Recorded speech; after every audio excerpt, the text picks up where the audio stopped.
High court permission লিখিত পরীক্ষার্থীদের জন্য আজকে একটা স্পেশাল দিক নির্দেশনামূলক ক্লাস আপনাদের সামনে উপস্থাপন করব। যারা আপনারা 2026 সালে হাইকোর্ট পারমিশন লিখিত পরীক্ষায় অংশগ্রহণ করবেন তাদের জন্য কিন্তু এই ক্লাসটা খুবই গুরুত্বপূর্ণ। এই একটা ক্লাসের মধ্যে কিন্তু একটা A to Z একটা ধারণা আপনারা পাবেন।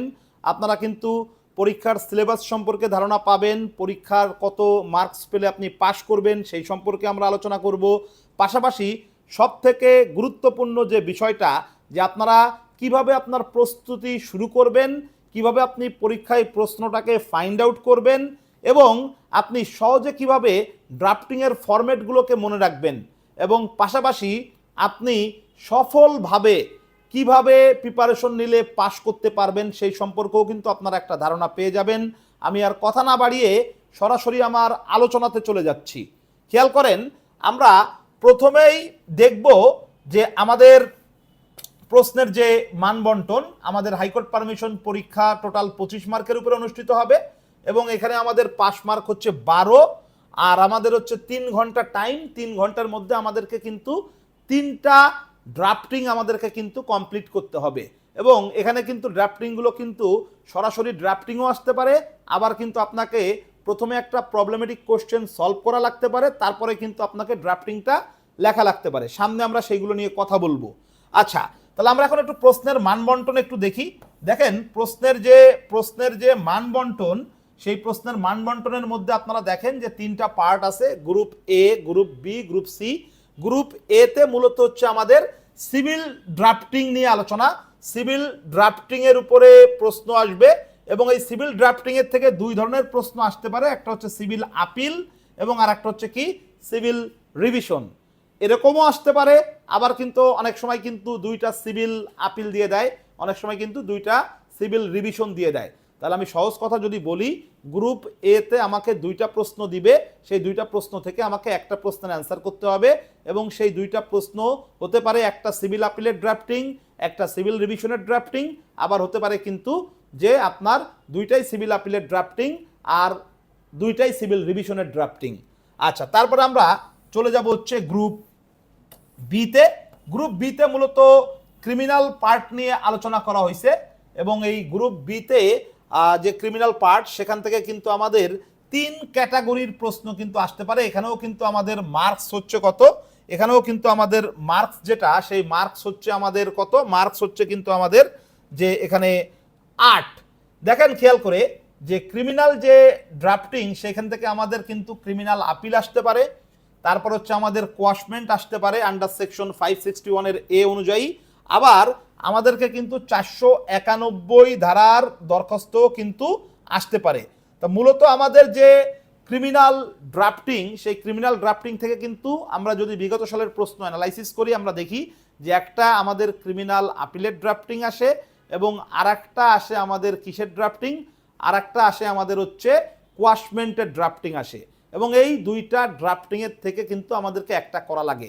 বাট প্রশ্ন কিন্তু এমন হতে পারে যে আপনাকে 2টা ক্রিমিনাল আপিল দিয়েছে, অথবা আপনাকে 2টা কোয়াশমেন্ট দিয়েছে, অথবা আপনাকে 2টাই 491 ধারার দরখাস্ত দিয়েছে। তাহলে আপনি যদি ভালোভাবে প্রিপারেশন নিতে চান, আপনি যদি কমপ্লিট প্রিপারেশন নিতে চান, তাহলে সেই ক্ষেত্রে কিন্তু আপনাকে কি করতে হবে, ক্রিমিনাল আপিলের ড্রাফটিং ভালো করে শিখতে হবে, কোয়াশমেন্টের ড্রাফটিংটা আপনাকে ভালো করে শিখতে হবে এবং অ্যাট দ্য সেম টাইম আপনাকে হচ্ছে petition under section 491 of the code of civil procedure, তার মানে 491 ধারার অধীনে যে দরখাস্ত, সেটাও কিন্তু আপনাকে কি করতে হবে, ভালো করে শিখতে হবে। এরপরে যদি আমরা গ্রুপ সিতে আসি, তাহলে এখানে হচ্ছে আমাদেরকে রিটের উপরে ড্রাফটিং করতে হয়।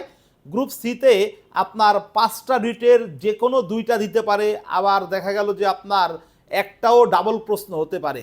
আমরা জানি যে রিট হচ্ছে 5 প্রকার, হ্যাভিয়াস কর্পাস, তারপর হচ্ছে ম্যান্ডামাস, তারপরে writ of prohibition, writ of certiorari আর রিট অফ কোয়ারেন্টো। এই 5 প্রকারের রিটের উপরে কিন্তু আমাদের গ্রুপ সিতে প্রশ্ন থাকবে এবং এটার মার্কস কিন্তু 1 মার্কস কিন্তু বেশি। আপনারা দেখতে পাচ্ছেন যে এটার মার্কস কিন্তু কত, 9 মার্কসের কিন্তু প্রশ্ন হবে এখানে। তাহলে আমার ওখানে হচ্ছে কত, সিভিলে 8, ক্রিমিনালে 8 আর এখানে হচ্ছে 9 রিটে, তাহলে টোটাল হচ্ছে আমাদের 25 মার্কের প্রশ্ন। আপনারা দেখতে পাচ্ছেন যে writ of habeas corpus, writ of mandamus, writ of prohibition, writ of certiorari এবং রিট অফ কোয়ারেন্টো, এখান থেকে কিন্তু আমাদের কি হতে পারে, প্রশ্ন আসতে পারে। বুঝতে পারছি কিনা? তাহলে এখন আপনারা এই প্রস্তুতি কিভাবে শুরু করবেন, বুঝতে পারছি কিনা? প্রস্তুতি কিভাবে শুরু করবেন অথবা কি কি কৌশল আপনাদেরকে অবলম্বন করতে হবে সেটা নিয়ে কথা বলবো। আমি ওয়ান বাই ওয়ান কথা বলবো। আমি প্রথমে চলে যাব গ্রুপ এ, সিভিল ড্রাফটিং।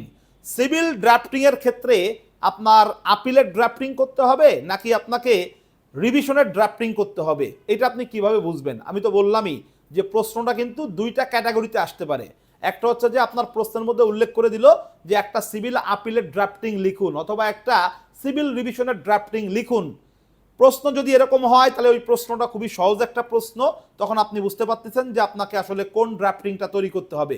কিন্তু প্রশ্নের মধ্যে যদি উল্লেখ করা না থাকে, প্রশ্নটা যদি একটা প্রবলেমেটিক কোশ্চেন হয় এবং ওই প্রবলেমটা যদি আপনাকে সলভ করা লাগে, তখন কিন্তু এটা একটা কঠিন প্রশ্ন এবং এইটা কিন্তু বোঝাটা তখন সবথেকে গুরুত্বপূর্ণ কাজ যে আপনাকে সিভিল আপিলের ড্রাফটিং করতে হবে নাকি সিভিল রিভিশনের ড্রাফটিং করতে হবে। এখন আসি যে প্রবলেমেটিক কোশ্চেন যদি আসে তখন আপনি কিভাবে ফাইন্ড আউট করবেন যে আপনাকে আপিলের ড্রাফটিং করতে হবে নাকি রিভিশনের ড্রাফটিং করতে হবে। প্রথম প্রশ্ন হচ্ছে যে দেখেন, আমরা আপিলের ড্রাফটিংই করি অথবা রিভিশনের ড্রাফটিংই করি, আমরা যে ড্রাফটিংই করি না কেন সেক্ষেত্রে কিন্তু আমাদেরকে একটা জিনিস মাথায় রাখতে হয় যে আমরা নিম্ন আদালতের রায়ে সংক্ষুব্ধ হয়ে আমরা হাইকোর্ট ডিভিশনের কাছে কি করব, হয় সিভিল আপিলের ড্রাফটিং করব অথবা কি করব, সিভিল রিভিশনের ড্রাফটিং করব। তাহলে এই ক্ষেত্রে আমাদেরকে কিন্তু নিম্ন আদালতের রায়টা বুঝতে হবে। নিম্ন আদালতের রায় হচ্ছে দুই প্রকার, একটা হচ্ছে ডিক্রি এবং আর একটা হচ্ছে আদেশ। তাহলে দেখেন, নিম্ন আদালত যদি ডিক্রি দেয়, আমরা কি জানি সাধারণত ডিক্রির বিরুদ্ধে আপিল করা যায়। চারটা ডিক্রি আছে। এই চারটা ডিক্রির বিরুদ্ধে কিন্তু আপিল করা যায় না। এই চারটা ডিক্রির বিরুদ্ধে কিন্তু কি করতে হয়, রিভিশন ফাইল করতে হয়। অন্যদিকে নিম্ন আদালত যদি আদেশ দেয় তাহলে সেই ক্ষেত্রে আমরা জানি যে ধারা 104 দেওয়ানি কার্যবিধির ধারা 104 এবং দেওয়ানি কার্যবিধির আদেশ 43 বিধি 1, এখানে যে টোটাল 25টা মতো আপিলযোগ্য আদেশ আছে, সেই আপিলযোগ্য আদেশ যদি হয় তাহলে সেটার বিরুদ্ধে আমাদেরকে আপিলের ড্রাফটিং করতে হবে। আর যদি নিম্ন আদালত আপিল অযোগ্য আদেশ দেয় তাহলে সেই ক্ষেত্রে কিন্তু আমাদেরকে কি করতে হবে, রিভিশন ফাইল করতে হবে। তাহলে একটা জিনিস কিন্তু খুবই গুরুত্বপূর্ণ, নিম্ন আদালতের রায়টা বোঝাটা কিন্তু খুবই গুরুত্বপূর্ণ। আর নিম্ন আদালতের রায়টা আমি বুঝবো কিভাবে? নিম্ন আদালতের রায় বুঝতে গেলে আমাদেরকে দুইটা বিষয় সম্পর্কে ধারণা থাকা লাগবে। একটা হচ্ছে যে চারটা ডিক্রির বিরুদ্ধে আপিল করা যায় না, আমরা জানি সাধারণত ডিক্রির বিরুদ্ধে আপিল করতে হয়, বাট চারটা ডিক্রির বিরুদ্ধে কিন্তু কি করা যায় না, আপিল করা যায় না। তাহলে ওই চারটা ডিক্রি যদি নিম্ন আদালত দিয়ে থাকে তাহলে সেই চারটা ডিক্রির বিরুদ্ধে আমাদেরকে কি করতে হবে, রিভিশন ফাইল করতে হবে। দেখেন, আমি এখানে আপনাদেরকে দিছি যে 96 ধারা 104 এবং আদেশ 43, এই সম্পর্কে আপনাদেরকে ভালো একটা ধারণা কিন্তু থাকা লাগবে। এখন আমি আপনাদেরকে একটু দেখাচ্ছি যে নিম্ন আদালত সাধারণত আপনার যদি ডিক্রি দেয় তাহলে সেই ডিক্রির বিরুদ্ধে কিন্তু আমাদেরকে আপিল করতে হয়। বাট আমরা এখন ওই চারটা ডিক্রি দেখব, যেই চারটা ডিক্রির ক্ষেত্রে আপিল না করে আমাদেরকে কি ফাইল করতে হবে, আপিল না করে আমাদেরকে হচ্ছে রিভিশন ফাইল করতে হবে। একটু ভালো করে খেয়াল করেন সবাই আপনারা।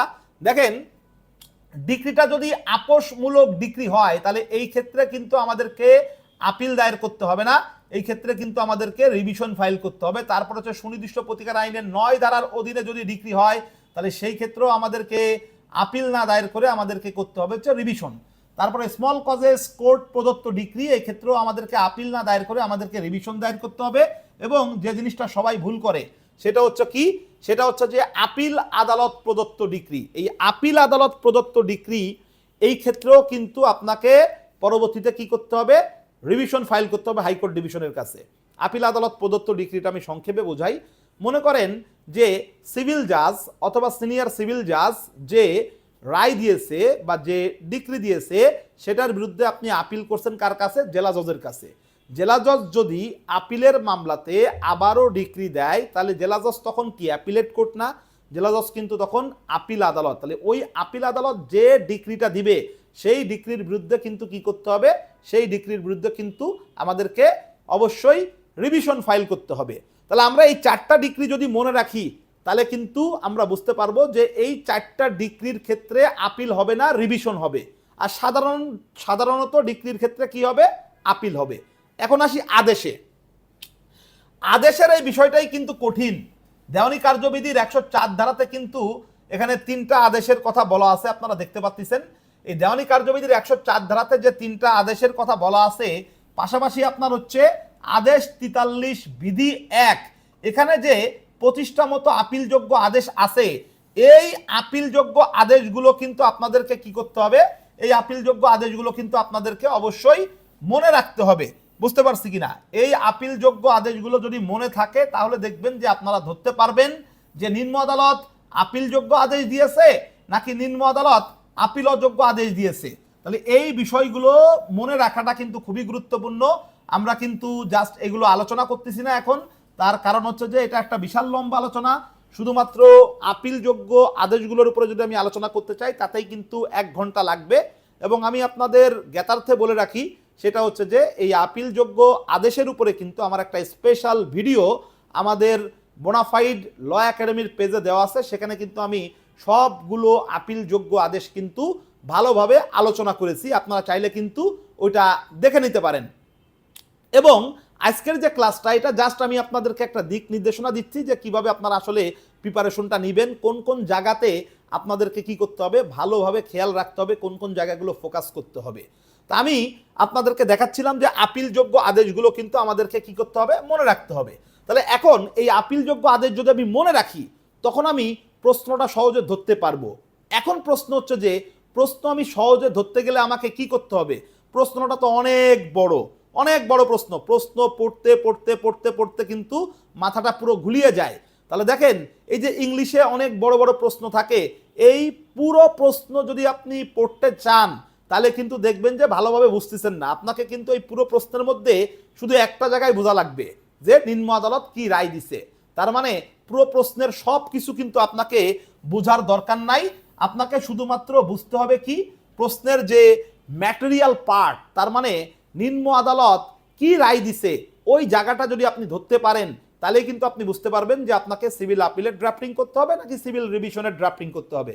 তা আমি এখন আপনাদেরকে দেখাবো যে পুরো প্রশ্ন না পড়ে কিভাবে আপনি প্রশ্নের যে গুরুত্বপূর্ণ অংশ সেই অংশটুকু পড়লেই আপনি বুঝতে পারবেন যে আপনাকে সিভিল আপিলের ড্রাফটিং করতে হবে নাকি আপনাকে সিভিল রিভিশনের ড্রাফটিং করতে হবে। আমি এখানে 2টা প্রশ্ন আপনাদেরকে দেখাবো এবং এই 2টা প্রশ্ন কিন্তু 2025 সালের হাইকোর্ট পারমিশন লিখিত পরীক্ষায় আসছে এবং এটা কিন্তু গণহারে সবাই ভুল করছে।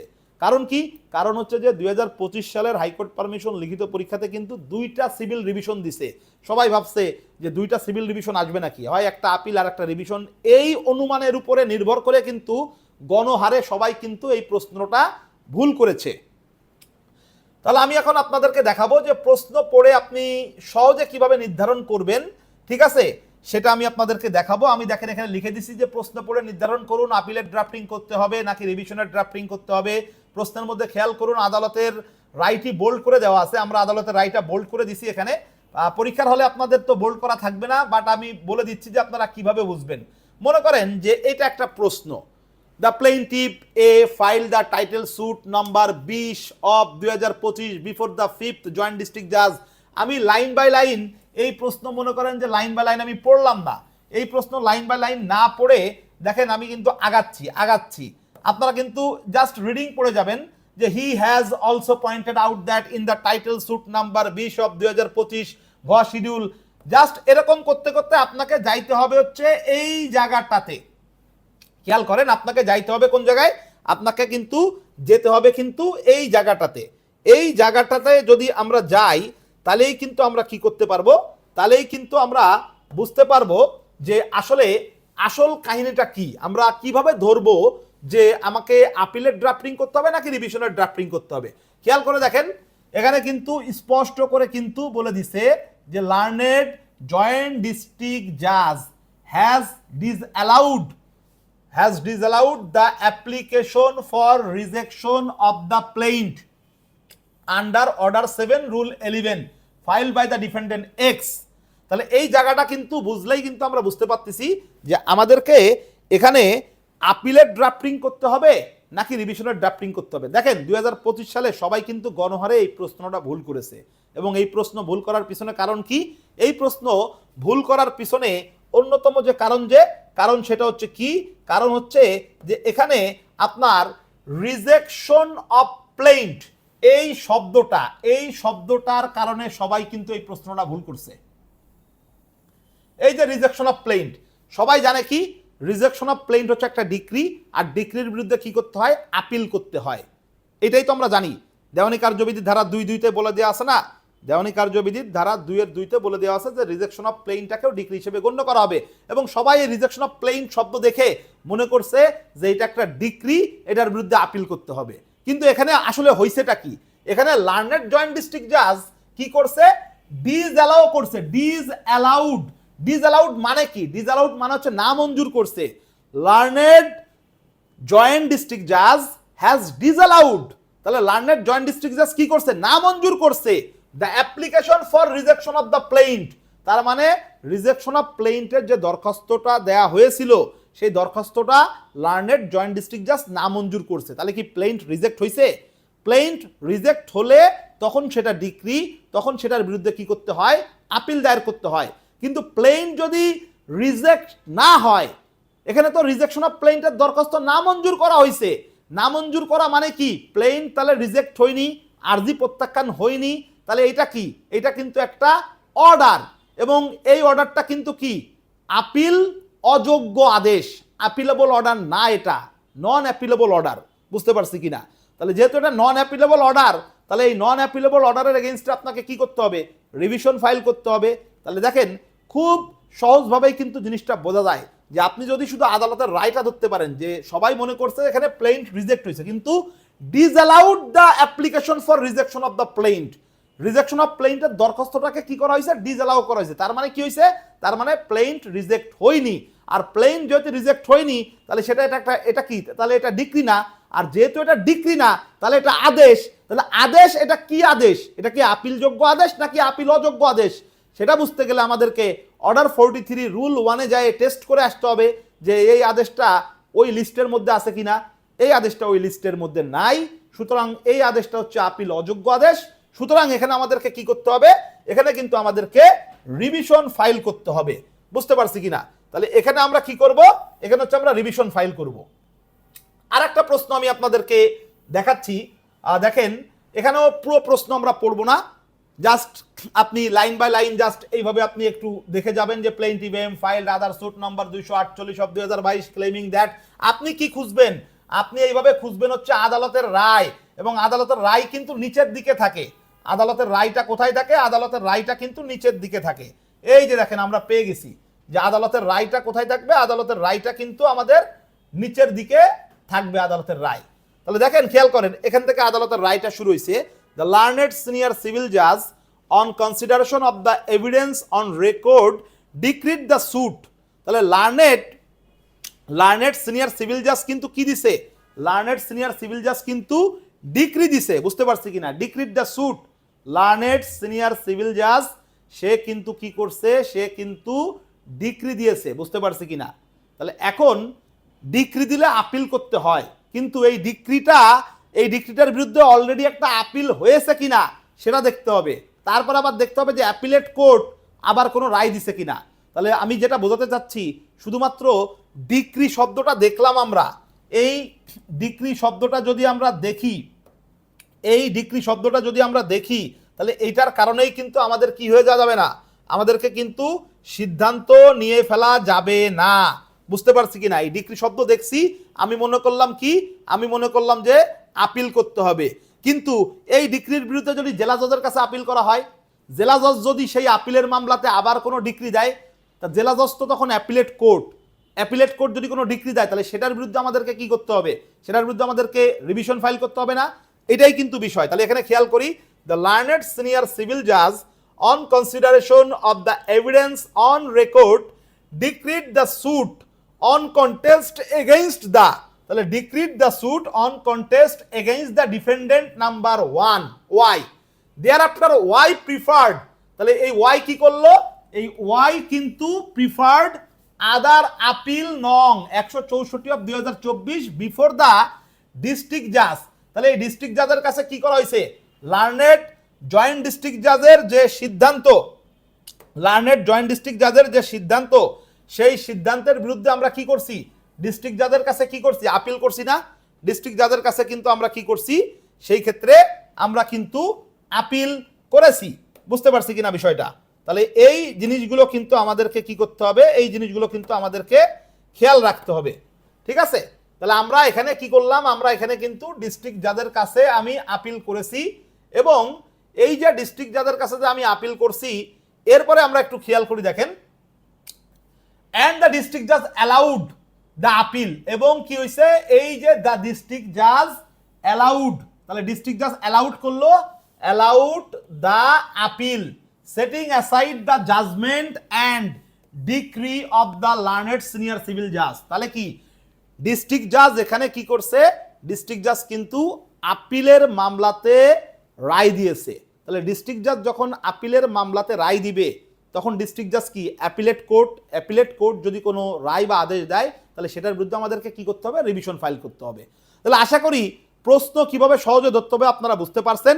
এখন আমরা দেখাবো আপনাদেরকে আর একটা জিনিস, সেটা হচ্ছে যে আপনাদেরকে এই ধরনের প্রশ্ন আসলে কিন্তু আপনাদেরকে প্রথমেই কি করতে হবে, এই ধরনের প্রশ্ন আসলে কিন্তু আপনাদেরকে প্রথমেই অ্যান্সারটা কিন্তু লিখে নিতে হবে। দেখেন, এইভাবে কিন্তু অ্যান্সার লিখে নিতে হবে। Upon consideration of the above mentioned facts, it is evident that a revision petition is required to be drafted and filed.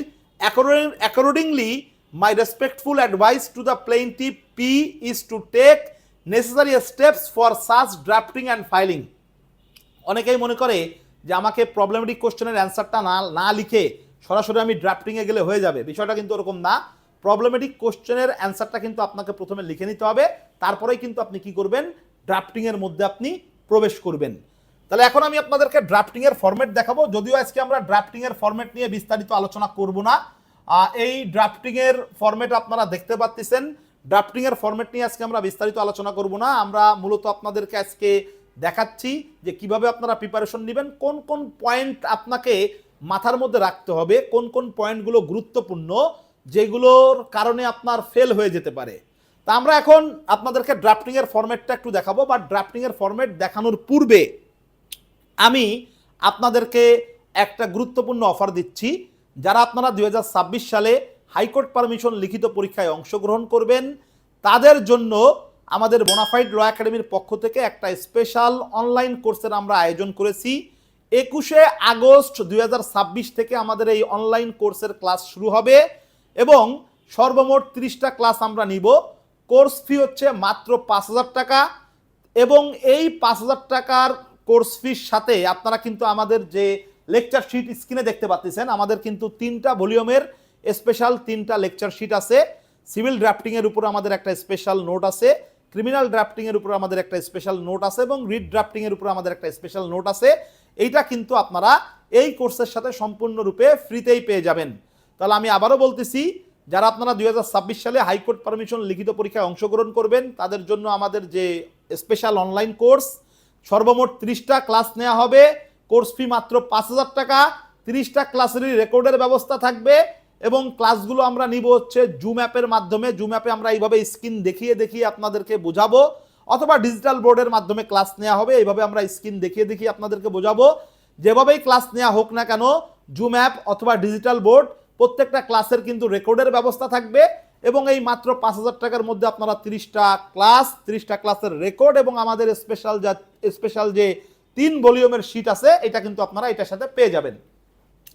খেয়াল করেন, সিভিল ড্রাফটিং হোক, ক্রিমিনাল ড্রাফটিং হোক, যেটাই হোক না কেন, সিভিল ড্রাফটিং আর ক্রিমিনাল ড্রাফটিং এর ক্ষেত্রে কিন্তু আপনাকে শুরুতেই কিন্তু প্রথমেই ডিস্ট্রিক্টের নাম লিখতে হবে। ডিস্ট্রিক্ট, কোন ডিস্ট্রিক্টের নাম লিখবেন, নিম্ন আদালত যে ডিস্ট্রিক্টের নিম্ন আদালতের রায়ে আপনি সংক্ষুব্ধ হয়েছেন, সেই ডিস্ট্রিক্টের নাম লিখতে হবে। ডিস্ট্রিক্টের নাম লেখার পর আপনাকে কোর্টের নামও ইখতিয়ার লিখতে হবে, in the supreme court of Bangladesh high court division. যেহেতু আমরা সিভিল করছি, সিভিল আপিল করতেছি, civil appellate jurisdiction, memorandum of appeal from original decree, আমি ডিক্রির বিরুদ্ধে যেহেতু আপিল করতেছি, এরপরে আমাদেরকে করতে হবে first appeal tender number, first appeal number, in the matter of দিতে হবে আমাদেরকে, দিয়ে আমাদেরকে প্লেইন্টিভ অ্যাপিলেন্টের নাম ঠিকানা আমাদেরকে উল্লেখ করতে হবে। প্লেইন্টিভ অ্যাপিলেন্ট, যে আপিল করবে সেই হচ্ছে অ্যাপিলেন্ট, যার বিরুদ্ধে আপিল করা হবে সে হচ্ছে রেসপন্ডেন্ট। তাহলে প্লেইন্টিভ অ্যাপিলেন্টের নাম ঠিকানা দেওয়ার পরে ভার্সেস দিয়ে আমরা কি করব, আমরা হচ্ছে ভার্সেস দিয়ে তারপরে কি করব, ডিফেন্ডেন্ট রেসপন্ডেন্ট, তার নাম ঠিকানা দিব। এরপরে আমাদেরকে আপিল ভ্যালু উল্লেখ করতে হবে, তারপরে আমাদেরকে কি করতে হবে, সুট ভ্যালু উল্লেখ করতে হবে। এরপরে আমাদেরকে ইমপিউন্ড জাজমেন্ট, ঠিক আছে, অথবা ইমপিউন্ড ডিক্রি আমাদেরকে উল্লেখ করতে হবে। ইমপিউন্ড ডিক্রি কোনটা, যে আদালতের রায়ে আমি সংক্ষুব্ধ হয়েছি সেটাই হচ্ছে আমার ইমপিউন্ড ডিক্রি বা ইমপিউন্ড জাজমেন্ট। ইমপিউন্ড জাজমেন্টে আমাকে মূলত উল্লেখ করতে হবে কোন আদালতের কোন জাজ সাহেবের, ঠিক আছে, কত তারিখের রায়ে আমি সংক্ষুব্ধ হয়েছি সেটা আমাকে উল্লেখ করতে হবে। সিভিল আপিলে আমাদেরকে যে কাজটা করতে হবে, দেখেন এখানে বাংলা দিছি জাস্ট আপনাদের বোঝার সুবিধার্থে। বাংলা কিন্তু পরীক্ষায় লিখতে হয় না, আবারও বলতেছি বাংলা কিন্তু পরীক্ষায় লিখতে হয় না, বাট আমাদের শিটগুলোতে ইংরেজির পাশাপাশি আমরা বাংলা দিয়ে দিছি যাতে করে আপনাদের জন্য কি হয়, বুঝতে কিন্তু সুবিধা হয়। গ্রাউন্ডসের ক্ষেত্রে আপনারা কমন কয়েকটা গ্রাউন্ড যদি মুখস্থ রাখেন তাহলে কিন্তু আপনি সেই কমন গ্রাউন্ডেই কিন্তু প্রত্যেকটা সিভিল আপিলের ক্ষেত্রে লিখতে পারবেন। তা আমি আজকে ড্রাফটিংয়ের ফরম্যাটের উপরে বেশি জোর দিচ্ছি না, আমি আপনাদেরকে প্রশ্ন ধরার উপরে বেশি জোর দিচ্ছি। ড্রাফটিংয়ের ফরম্যাট আমি জাস্ট আপনাদেরকে দেখাই যাচ্ছি। দেখেন আমরা পরে একদিন ড্রাফটিংয়ের ফরম্যাট নিয়ে বিস্তারিত আলোচনা করব। জাস্ট একটা ক্লাসে আমি আপনাদেরকে ওভারঅল একটা ডিরেকশন দিয়ে যাচ্ছি। দেখেন সিভিল আপিলের সার্টিফিকেট লিখতে হয়, সার্টিফিকেটের পরে আমাদেরকে লিস্ট অফ পেপারস আমাদেরকে লিখতে হবে। এরপরে দেখেন আমরা সিভিল রিভিশনের যে ফরম্যাট আমরা এখানে দেখাচ্ছি, সিভিল রিভিশনের ফরম্যাটে আমাদের কিন্তু যে জায়গাগুলোতে আমার একটু কি আছে, পরিবর্তন আছে, সেই জায়গাগুলোতে আমি আপনাদেরকে একটু দেখাচ্ছি। দেখেন আমাদের এখানে কিন্তু আমরা এখানে সিভিল অ্যাপিলেট জুরিসডিকশন লিখছিলাম, বাট এখানে কিন্তু আমরা এখন কি লিখছি, সিভিল রিভিশনাল জুরিসডিকশন আমরা লিখছি। তারপরে সিভিল রিভিশন নাম্বারটা আমরা লিখছি, এখানে আমরা memorandum of appeal from original decree এগুলো লিখছিলাম, ফার্স্ট আপিল টেন্ডার নাম্বার লিখছিলাম। এখানে দেখেন এখানে একটা চেঞ্জ আছে, সেটা হচ্ছে যে আমাদেরকে পিটিশনাল লিখতে হবে, বুঝতে পারছি কিনা, ঠিক আছে। সিভিল আপিলের ক্ষেত্রে যে আপিল করে সে ছিল অ্যাপিলেন্ট, বাট সিভিল রিভিশনের ক্ষেত্রে যে রিভিশনটা ফাইল করবে তার নাম হচ্ছে কি, পিটিশনার। এখানে ডিফেন্ডেন্ট আপনার রিভিশন ফাইল করছে, এই জন্য আমরা এখানে ডিফেন্ডেন্ট পিটিশনার লিখছি, বুঝতে পারছি কিনা। আচ্ছা, তারপরে দেখেন যার বিরুদ্ধে আমার পিটিশনটা ফাইল হবে তার নাম হবে কি, অপোজিট পার্টি। এই জায়গাটা কিন্তু একটু পরিবর্তন আছে। এরপরে দেখেন অ্যাপ্লিকেশন ভ্যালু লিখতে হবে আমাকে, যেখানে আমি লিখছিলাম হচ্ছে এখানে আমি আপিল ভ্যালু লিখছিলাম, এখানে আমাকে অ্যাপ্লিকেশন ভ্যালু লেখা লাগছে। আর এইটা একটা কিন্তু মেজর একটা পার্থক্য, যে সিভিল রিভিশনে কিন্তু আমাকে এই লাইনটা লিখতে হবে, to mister justice Zubair Rahman Chowdhury, the honourable chief justice of Bangladesh and his companion justices of the said honorable court, the humble petition of the petitioner named above most respectfully। আচ্ছা, এরপরে আমরা দেখেন আপনাদেরকে দেখাচ্ছি সিউত। এই সিউত সম্পর্কে পরে বিস্তারিত আলোচনা করব। সিউত কিন্তু আপনাকে মূলত ফ্যাক্টটা তুলে ধরতে হবে, ফ্যাক্টের ক্রোনোলজিক্যাল একটা বিবরণ, ধারাবাহিক একটা বিবরণ, এটাকেই সিউত বলে। সিভিল রিভিশনে সিউত লিখতে হয়, সিভিল আপিলে কিন্তু সিউত লেখা লাগে না। আমরা পরবর্তীতে যখন ড্রাফটিংয়ের ফরম্যাটের উপরে আলোচনা করব, বা আপনারা যারা আমাদের কোর্সে ভর্তি হবেন তখন কিন্তু আলাদা করে ক্লাস থাকবে, পার্ট বাই পার্ট ক্লাস থাকবে, সেখানে কিন্তু আমরা ডিটেলস আলোচনা করব। জাস্ট আমি আপনাদেরকে বলে যাচ্ছি যে সিভিল রিভিশনে কিন্তু সিউত লিখতে হয়, আর সিউত হচ্ছে কি, ফ্যাক্টের ধারাবাহিক বিবরণ। এখানে কিন্তু কিছু সিস্টেম আছে, কমন সিউত আছে, তারপর হচ্ছে আপনার ফ্যাক্টের থেকে আপনি কিভাবে সিউটটাকে নিয়ে আসবেন, ফ্যাক্ট যেহেতু আপনাকে লিখতে হয় সিউতের মধ্যে, তাহলে ফ্যাক্টের থেকে আপনি কিভাবে নিয়ে আসবেন সেই বিষয়গুলো আমরা পরবর্তীতে আমাদের ক্লাসে আলোচনা করব। এরপরে গ্রাউন্ড আপনারা দেখতে পাচ্ছেন, গ্রাউন্ডের ক্ষেত্রেও কিন্তু আমি বলছি আপিলের যে গ্রাউন্ড, যেরকম আপনারা 4-5টা গ্রাউন্ড যদি মুখস্থ রাখেন, ঠিক তেমনি যদি আপনারা সিভিল রিভিশনেও 4-5টা গ্রাউন্ড মুখস্থ রাখেন তাহলে তাতেই কিন্তু আপনাদের কাজ হয়ে যাবে। এরপরে দেখেন আমাদের কিন্তু কি আছে, প্রেয়ার আছে, ঠিক আছে। আপনার কিন্তু প্রেয়ার পোর্শন একটা যদি আপনি ভালো করে মনে রাখেন, তাহলে একটা প্রেয়ার যদি আপনি মনে রাখেন তাতেই কিন্তু আপনার সবগুলোতে কিছু অল্প কিছু চেঞ্জ আসবে, কিছু নেসেসারি পরিবর্তন করে আপনি কিন্তু কি করতে পারবেন, সব জায়গায় কিন্তু একটা প্রেয়ারই ব্যবহার করতে পারবেন। তাহলে প্রেয়ারের ক্ষেত্রে একটা প্রেয়ার যদি আমরা মুখস্থ রাখি, তারপরে ফ্যাক্ট টু ফ্যাক্ট অথবা সিভিলের ক্ষেত্রে বা ক্রিমিনালের ক্ষেত্রে অল্প কিছু পরিবর্তন বসাতে হয়, বসায় আমরা কি করতে পারবো, আমরা কিন্তু একটা প্রেয়ার দিয়েই কিন্তু আমরা কাজে লাগাতে পারবো। এইগুলো আমরা আমাদের যে মূল ক্লাস সেইগুলোতে আমরা আপনাদেরকে দেখাবো। দেখেন জাস্ট বাংলা কিন্তু আপনাদের লিখতে হবে না, আর এই বিষয়টা কিন্তু গুরুত্বপূর্ণ একটা বিষয় যে আপনাকে কিন্তু কি করতে হবে, এফিডেভিট, সিভিল রিভিশনে কিন্তু আপনার এফিডেভিট লিখতে হয়, ঠিক আছে। এফিডেভিট লিখতে হবে আপনাকে সিভিল রিভিশনে, কোয়াশমেন্টে আর রিটে। ক্রিমিনাল আপিলে এফিডেভিট নাই, সিভিল আপিলে এফিডেভিট নাই, বাট ক্রিমিনাল আপিলের মধ্যে যদি বেল পিটিশন আসে তাহলে সেই ক্ষেত্রে কিন্তু এফিডেভিটটা লিখতে হবে আর কি। এফিডেভিট জাস্ট একটা ফরম্যাট, এটাও আপনাদেরকে একটা এফিডেভিট মনে রাখলে সবগুলো আপনারা মনে রাখতে পারবেন। জাস্ট আপনারা স্ক্রিনে দেখতেছেন comparison between civil appeal and civil revision drafting. আমাদের শিটে ঠিক এইভাবেই কিন্তু সিভিল আপিলের ড্রাফটিংয়ের ফরম্যাটের সাথে সিভিল রিভিশনের ড্রাফটিংয়ের ফরম্যাটের মধ্যে কী কী পার্থক্য আছে সেই বিষয়গুলো কিন্তু আমাদের এখানে কিন্তু আমরা তুলে ধরেছি।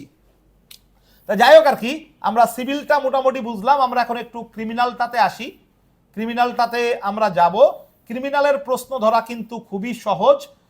ক্রিমিনালের প্রশ্ন ধরার ক্ষেত্রে দেখেন আপনারা এখানে স্ক্রিনে দেখতে পাচ্ছেন যে আমি তারপর একটু মুখে বলি, সেটা হচ্ছে যে নিম্ন আদালত যদি দণ্ড অথবা খালাস দেয় তাহলে আপনাকে সবসময় ক্রিমিনাল আপিলের ড্রাফটিং করতে হবে। আমি আবারও বলতেছি, নিম্ন আদালত যদি দণ্ড অথবা খালাস দেয় তাহলে আপনাকে সবসময় কি করতে হবে? ক্রিমিনাল আপিলের ড্রাফটিং করতে হবে। আর নিম্ন আদালত যদি ভুলভাবে চার্জ গঠন করে অথবা ভুলভাবে ডিসচার্জ দেয় অথবা ভুলভাবে মামলা আমলে নেয়, এরকম ক্ষেত্রে হচ্ছে আপনি কোয়াশমেন্টের দরখাস্ত করবেন। আর 491 ধারার অধীনে দরখাস্ত কখন করতে হবে? যখন কোনো ব্যক্তিকে অবৈধভাবে আটক করা হবে। ঠিক আছে, এটা কিন্তু রিটের হ্যাবিয়াস কর্পাসের সাথে সম্পূর্ণরূপে মিল আছে। রিটের হ্যাবিয়াস কর্পাসের সাথে সম্পূর্ণরূপে মিল আছে। 491 ধারার দরখাস্তটা আপনাকে তখনই করতে হবে যখন ফ্যাক্টের মধ্যে আপনি খুঁজে পাবেন যে কোনো ব্যক্তিকে অবৈধভাবে কি করা হয়েছে? অবৈধভাবে আটক করা হয়েছে। এই যে খেয়াল করেন, প্রশ্ন পড়ে যদি আপনার কাছে মনে হয় ঘটনার মধ্যে কাউকে অবৈধভাবে আটক করার বিষয় উল্লেখ করা আছে, তাহলে সেটা হতে পারে বিশেষ ক্ষমতা আইন অনুযায়ী। তাহলে সেই ক্ষেত্রে আপনার কি হতে পারে? 491 ধারা অনুযায়ী ড্রাফটিং করা লাগতে পারে। বুঝতে পারছি কিনা? আচ্ছা, এখানেও একই রকম পুরো প্রশ্ন না পড়ে আপনারা জাস্ট প্রশ্নের যে ম্যাটেরিয়াল পার্ট বা আদালতের যে রায়ের অংশটুকু সেইটুকু পড়েই কিন্তু আপনারা বুঝতে পারবেন। খেয়াল করেন, আমরা এখানে পুরো প্রশ্ন পড়বো না। এ ফাদার অফ এক্স, এইভাবে আমরা পুরো প্রশ্ন না পড়ে আমরা জাস্ট আপনাদেরকে দেখাচ্ছি যে আদালত যে রায়টা দিছে। এই যে এখানে খেয়াল করেন, দ্য লার্নেড অ্যাডিশনাল সেশন জাজ Jhalokathi on 14/6/2022 with findings inter alia that charges against the accused got well proved in the evidence, facts and circumstances of the case, convicted all A, B, C under section 149, 307, 323, 302 read with section 34 of the penal code and sentenced each them to death and fine। আমি আপনাদেরকে বললাম যে দণ্ডাদেশ এবং হচ্ছে খালাসের আদেশ, এই দুইটা যদি থাকে তাহলে আপনাকে কি করতে হবে? ক্রিমিনাল আপিলের ড্রাফটিং করতে হবে। তাহলে আমরা কিন্তু বুঝে ফেলছি এখানে কি আছে। এখানে কিন্তু দণ্ডাদেশ দিয়েছে, তাহলে দণ্ডাদেশ দিয়েছে যেহেতু, তাহলে সেটার বিরুদ্ধে আমাদেরকে কি করতে হবে? আমাদেরকে কিন্তু ক্রিমিনাল আপিলের ড্রাফটিংই করতে হবে। এক্ষেত্রেও কিন্তু আপনাদেরকে প্রথমে কিন্তু এইভাবে কিন্তু আপনাকে কি করতে হবে? প্রশ্নের অ্যান্সারটা কিন্তু লিখে নিতে হবে যে আপনাকে ক্রিমিনাল আপিলের ড্রাফটিং করতে হবে, এটা কিন্তু আপনাকে লিখে নিতে হবে। পরের প্রশ্ন আমি আর দেখাচ্ছি না, একই রকম সিস্টেমেই আপনারা আগাবেন। পরের যে প্রশ্নগুলো সেগুলোতে কিন্তু একই রকম সিস্টেমেই আপনাদেরকে আগাতে হবে। এখানে একটা গুরুত্বপূর্ণ বিষয়, যখন যেই আইন অনুযায়ী নিম্ন আদালতে বিচার হবে তখন সেই আইনের ধারা উল্লেখ করতে হবে। সাধারণত আপনার ফৌজদারি কার্যবিধিতে 410 ধারা আমরা উল্লেখ করি, বাট আর খালাসের আদেশের বিরুদ্ধে 417 ধারা আমরা উল্লেখ করি। আর দেখেন অন্য যে আইনগুলো, বিশেষ আইনের ক্ষেত্রে নারী শিশুতে হচ্ছে ধারা 28, তারপর হচ্ছে দেখেন আমার বিশেষ ক্ষমতা আইনে হচ্ছে কত? ধারা 30, ঠিক আছে। তারপরে আপনার দেখেন শিশু আইনে হচ্ছে ধারা 41, আপনারা দেখলেন। তারপরে আপনারা দেখেন যে মাদকদ্রব্য নিয়ন্ত্রণ আইনে ধারা 53। এরকম ভাবে যখন যে আইনের অধীনে বিচারটা হবে সেই আইনের ধারা অনুযায়ী আপনাকে আপিল করতে হবে। ক্রিমিনাল আপিলের যে ড্রাফটিং এর ফরম্যাট, এটা নিয়ে আর আজকে আলোচনা করতে চাচ্ছি না। এগুলো আমাদের মূল ক্লাসে আমরা স্টেপ বাই স্টেপ আলোচনা করব, কারণ এগুলো আসলে অনেক সময় সাধ্য ব্যাপার। এক ক্লাসের মধ্যে এত কিছু আলোচনা করলে আপনারা মূল যে জায়গাটা সেই জায়গার থেকে আবার ডিটাচড হয়ে যেতে পারেন। আমি আজকে আপনাদেরকে বোঝাচ্ছি যে কিভাবে আপনারা প্রিপারেশনটা শুরু করবেন, কোন জায়গাগুলোতে ফোকাস দিবেন, ওভারঅল একটা আইডিয়া আমি আপনাদেরকে দিচ্ছি। তাহলে দেখেন, আমরা আপনাদেরকে এখন ক্রিমিনাল আপিলের ড্রাফটিং এর ফরম্যাট দেখাবো, এবং এই ক্রিমিনাল আপিলের ড্রাফটিং এর ফরম্যাটের ক্ষেত্রেও কিন্তু আমাদেরকে প্রথমে কিন্তু ডিস্ট্রিক্টের নামটা উল্লেখ করতে হবে, তারপরে কোর্টের নাম, এখতিয়ার। এই জায়গাটাতে কিন্তু একটু পার্থক্য আমরা দেখতে পাচ্ছি যে এখানে কিন্তু আমাদের একটু পার্থক্য আছে। সেটা হচ্ছে যে ক্রিমিনাল আপনার ক্রিমিনাল আপিলের যে ড্রাফটিং, সেই ড্রাফটিংয়ের কিন্তু ক্ষেত্রে কিন্তু আমাদেরকে এখানে ক্রিমিনাল অ্যাপিলেট জুরিসডিকশনটা আমাদেরকে উল্লেখ করতে হবে, ক্রিমিনাল আপিল নাম্বার এইটা আমাদেরকে উল্লেখ করতে হবে। এগুলো কিন্তু আমাদের অন্য ড্রাফটিংয়ের সাথে কি পার্থক্য, অন্য ড্রাফটিংয়ের সাথে আমাদের যে চেঞ্জ। তারপরে দেখেন এখানে আমাদেরকে ধারা উল্লেখ করতে হবে, কোনটার কোন ধারা, সেই ধারাটা আমাদেরকে উল্লেখ করতে হবে। ধারা উল্লেখ করার পরে ক্রিমিনাল আপিলের ক্ষেত্রে যে আপিল করবে তার নাম হবে হচ্ছে অ্যাপিলেন্ট। কনভিক্ট যদি আপিল করে তাহলে কনভিক্ট অ্যাপিলেন্ট। এবং এরপরে আমাদেরকে দেখতে হবে যে যার বিরুদ্ধে আমরা আপিল করব সে হচ্ছে রেসপন্ডেন্ট। আচ্ছা, তারপরে দেখেন এখানে আমাদেরকে ইমপিউন জাজমেন্ট অ্যান্ড অর্ডারটা আমাদেরকে কি করতে হবে, ইমপিউন জাজমেন্ট অ্যান্ড অর্ডারটা আমাদেরকে উল্লেখ করতে হবে। ঠিক একইভাবে কিন্তু সিউত লিখতে হবে। সিভিল রিভিশনে আমরা দেখছিলাম সিউতের কথা, আমি বলছি যে এগুলো এখন আর বিস্তারিত আলোচনা করব না।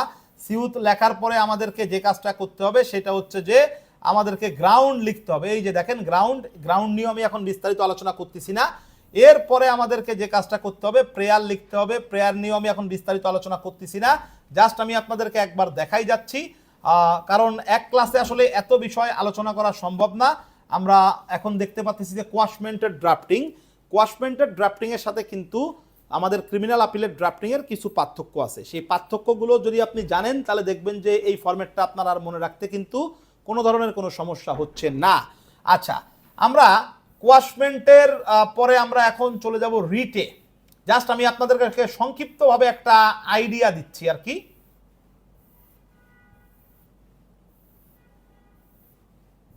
রিটের ক্ষেত্রে আপনাদের কিন্তু 5 প্রকারের যে রিট, এই 5 প্রকারের রিটের থেকে কিন্তু প্রশ্ন আসে। এবং এই রিটের ক্ষেত্রে সবথেকে ইম্পর্টেন্ট ম্যাটার বা সবথেকে কঠিন যে বিষয়টা, সেই বিষয়টা আপনারা দেখতে পাচ্ছেন যে comparison between criminal appeal drafting format and কোয়াশমেন্টের ড্রাফটিংয়ের ফরম্যাট, এটার যে পার্থক্য এগুলো আমাদের শিটে দেওয়া আছে। এগুলো একটু বারবার যদি আপনারা পড়েন বা খেয়াল করেন তাহলে কিন্তু মনে থাকবে। আচ্ছা, এরপরে দেখেন, এরপরে আমরা কিন্তু এখন চলে যাচ্ছি আপনার রিটের ভিতরে আমরা ঢুকবো।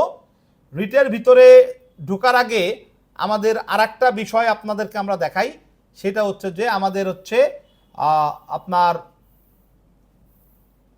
রিটের ভিতরে ঢোকার আগে আমাদের আরেকটা বিষয়, সেটা হচ্ছে যে question under section 491 of the CrPC. এই প্রশ্নের মধ্যে আমি তো আপনাদেরকে বলছি যে কি হবে, যে ফ্যাক্টের মধ্যে অবশ্যই থাকবে যে কোনো ব্যক্তিকে অবৈধভাবে কি করা হয়েছে, আটক করা হয়েছে আর কি, ঠিক আছে। এই যে দেখেন এখানেই খেয়াল করেন, এই যে his detention in Dhaka central jail for a period of 30 days, ঠিক আছে। আমি আর বিস্তারিত যাচ্ছি না, এরকম থাকবে আর কি, এটা থাকলে আপনারা বুঝতে পারবেন। এবং এইটার যে ড্রাফটিংয়ের যে ফরম্যাট সেটা কিন্তু আমাদের রিটের হ্যাবিয়াস কর্পাসের সাথে মিল আছে। আমরা এই ফরম্যাটটার এখন আলোচনা করতেছি না, আমরা সরাসরি চলে যাব হচ্ছে রিটে। রিটের ক্ষেত্রে আমি আপনাদেরকে বলছি যে রিটের যে ড্রাফটিং, সেই 5 প্রকারের রিট সম্পর্কে আপনাদের ভালো ধারণা থাকা লাগবে, নাহলে আপনারা প্রশ্ন কিন্তু ধরতে পারবেন না। হ্যাভিয়াস কর্পাস, এখানে কাউকে অবশ্যই অবৈধভাবে আটক করা হবে। অন্যদিকে হচ্ছে আপনার ম্যান্ডামাস, ম্যান্ডামাসের ক্ষেত্রে হচ্ছে যার যে কাজটা করা উচিত, তার মানে কোনো একটা সরকারি প্রতিষ্ঠান অথবা কোনো একজন ব্যক্তি যার যে কাজটা করা উচিত সে সেই কাজটা যখন করবে না তখনই কিন্তু আমাদের এই রিট অফ ম্যান্ডামাস ফাইল করা লাগবে।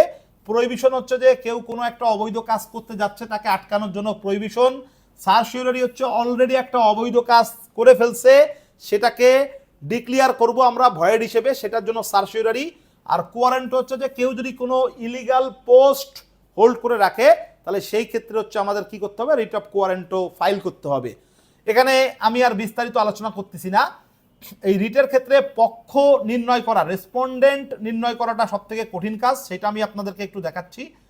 তার আগে আরেকটা বিষয় আপনাদেরকে অবশ্যই মনে রাখতে হবে, সেটা হচ্ছে যে 102 আর্টিকেলে তো আসলে 5 প্রকারের রিট আছে, মানে এই 5 প্রকারের রিটের মধ্যে কোন সাব আর্টিকেলে কোন রিট আছে, যেমন 102(2)(a)(i) ম্যান্ডামাস এবং prohibition, 102(a)(i) certiorari, 102(b)(i) habeas corpus, 102(b)(i) quo warranto. তার মানে কোনটাতে কোন রিট আছে, কোন সাব অনুচ্ছেদে কোন রিট আছে, এটা কিন্তু মনে রাখতে হবে, এটা কিন্তু আপনাদের কাজে লাগবে। আর রিটের মামলার ক্ষেত্রে রেসপন্ডেন্ট কারা হবে এটা ঠিক করাটা গুরুত্বপূর্ণ বিষয়।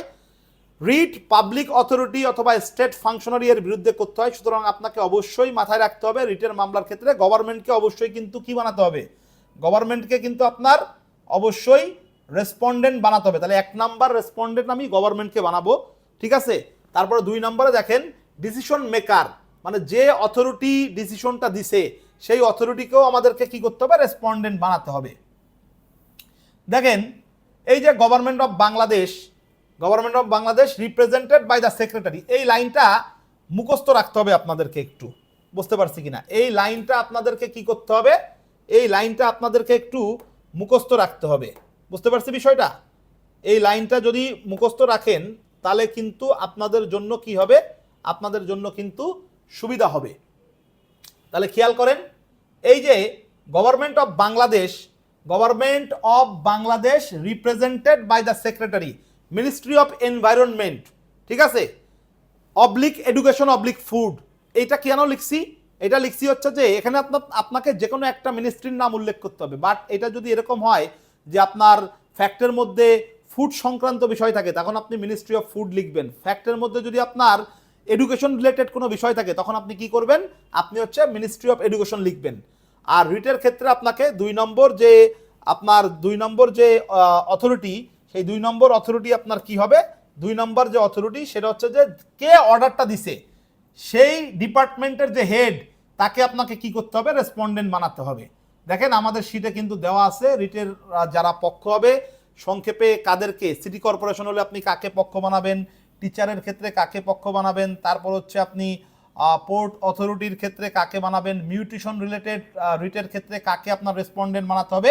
এই জিনিসগুলো যদি আপনি একটু মুখস্থ রাখেন, টোবাকোর ক্ষেত্রে কাকে বানাতে হবে, তাহলেই কিন্তু আপনার কাজটা কিন্তু হয়ে যাচ্ছে।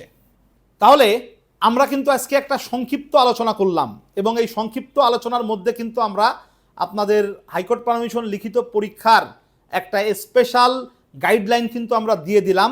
আশা করি এই গাইডলাইনটা যদি আপনারা ফলো করেন তাহলে কিন্তু আপনারা কিন্তু ভালো একটা প্রিপারেশন নিতে পারবেন। তা আমি আজকের মতো বিদায় নিব। বিদায় নেওয়ার পূর্বে আমি আপনাদেরকে আবারও বলতেছি, সেটা হচ্ছে যে যারা আপনারা 2026 সালে হাইকোর্ট পারমিশন লিখিত পরীক্ষায় অংশগ্রহণ করবেন তাদের জন্য বোনাফাইড ল একাডেমির পক্ষ থেকে একটা স্পেশাল অনলাইন কোর্সের আয়োজন আমরা করেছি। 21শে আগস্ট 2026 থেকে আমাদের এই অনলাইন কোর্সের ক্লাস শুরু হবে, কিন্তু আপনাদেরকে কিন্তু 10 আগস্টের মধ্যে ভর্তি কনফার্ম করে ফেলতে হবে।